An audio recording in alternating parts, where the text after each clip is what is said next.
பார்த்தேன் சுரூபனே, அவர் பார்வையில் எத்தனை இரக்கம்.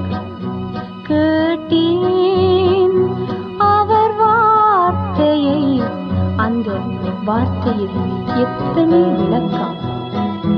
ஓடோடி சென்றேன் கர்த்தரிடம், என் பாவத்தை அறிக்கையிட்டேன்.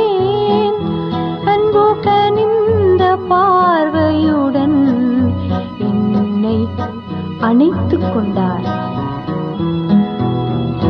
பயந்து பதறினேன், நான் உன்னோடு இருக்கிறேன் என்றார். திகைத்து கலங்கினேன், நான் உன் அன்பின் தேவன் என்றார்.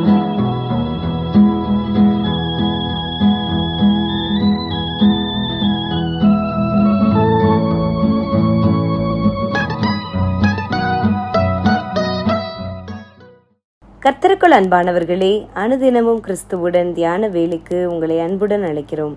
இன்றைய தியானத்திற்கான வேத வாசிப்பு நியாயாதிபதிகள் 6ஆம் அதிகாரம் வசனங்கள் 1 முதல் 10 வரை. தியானத்திற்கான தலைப்பு கற்பனையை மீறினார்கள். இஸ்ரவேல் புத்திரர் மீதியானியர் நிமித்தம் தங்களுக்கு மலைகளில் உள்ள கெபிகளையும் அடைக்கலமாக்கி கொண்டார்கள். நியாயாதிபதிகள் 6:2. மீண்டும் இஸ்ரவேல் ஜனங்கள் கர்த்தருடைய பார்வைக்கு பொல்லாப்பானதை செய்ததால் கர்த்தர் அவர்களை 7 வருடங்கள் மீதியானியரின் கையில் ஒப்புக் கொடுத்தார்.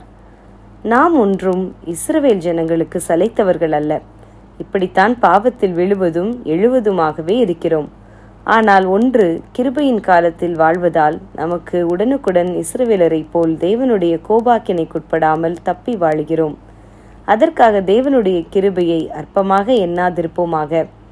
இங்கே மீதியானியருக்கு இஸ்ரவேலர் பயந்ததினால் தாங்கள் மறைந்திருப்பதற்காக மலைகளையும் குகைகளையும் தங்களுக்கு அரணான ஸ்தலங்களாக்கி அதிலே அடைக்கலம் கொண்டார்கள்.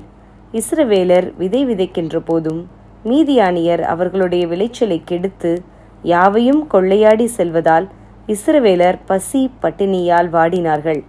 அவர்களுடைய ஆடு மாடுகளையும் கொள்ளையாடி சென்றார்கள். இதனால் இஸ்ரவேலர் மீதியானியரால் மிகவும் சிறுமைப்படுத்தப்பட்ட போது அவர்கள் தேவனை நோக்கி கூப்பிட்டார்கள். இப்பொழுது தேவன் தீர்க்கதரிசி மூலமாக பேசுகிறார். நான் உங்களை அடிமைத்தன வீடாகிய எகிப்திலிருந்து மீட்டு வந்த நாள் முதலாக என் கற்பனைகளுக்கு கீழ்ப்படியுங்கள், புற இன தேவர்களை ஆராதிக்காதிருங்கள் என்று எவ்வளவு சொல்லியும் நீங்களோ என் சொல்லை கேளாதே போனீர்கள் என்பதை கர்த்தர் உணர்த்துகிறார். அதன் பின்னர் அவர்களை மீண்டும் விடுவிக்க கர்த்தர் ஒருவரை எழுப்புகிறார். நமது வாழ்வில் பிரச்சனைகள் வரும்போது கர்த்தர் கைவிட்டாரே என்று முறுமுறுக்காமல் நாம் எங்கே கர்த்தரை விட்டோம் என்று அவருடைய சமூகத்தில் நின்று நம்மை நாமே ஆராய்ந்து பார்க்க வேண்டும். நான் தேவனுடைய வழியை விட்டு விலகி இருக்கிறேனா, அல்லது பிரச்சனைக்கு எந்த விதத்திலாகிலும் நான் காரணமாய் இருந்திருக்கிறேனா என்பதை ஆராய்ந்து நம்மை சரிப்படுத்த வேண்டியதே முக்கியம். நாம் கிருபையின் காலத்தில் இருக்கிறோம் என்று எண்ணிக்கொண்டு அசதியாய் இராதிருப்போமாக. எல்லாவற்றையும் தேவன் நியாயத்தில் கொண்டு வந்து நிறுத்தும் காலம் தொலைவில் இல்லை. இன்றே இரட்சணிய நாள். நாம் தேவனுடைய சமூகத்திற்கு வந்து அவரது மன்னிப்பை பெற்று அவருக்குள் நம்மை புதுப்பித்துக் கொள்வோமாக. இதோ இப்பொழுதே அனுக்கிரக காலம், இப்பொழுதே இரட்சணிய நாள். 2 கொரிந்தியர் 6:2. ஜெபம் செய்வோமா? பரமபிதாவே, அடிக்கடி வழுவி போகிற இருதயமுடையவர்களாய் இராதபடி வேத வசன எச்சரிப்புகளுக்கு செவி கொடுத்து மனம் திரும்ப எங்களுக்கு உதவும். ஆமேன்.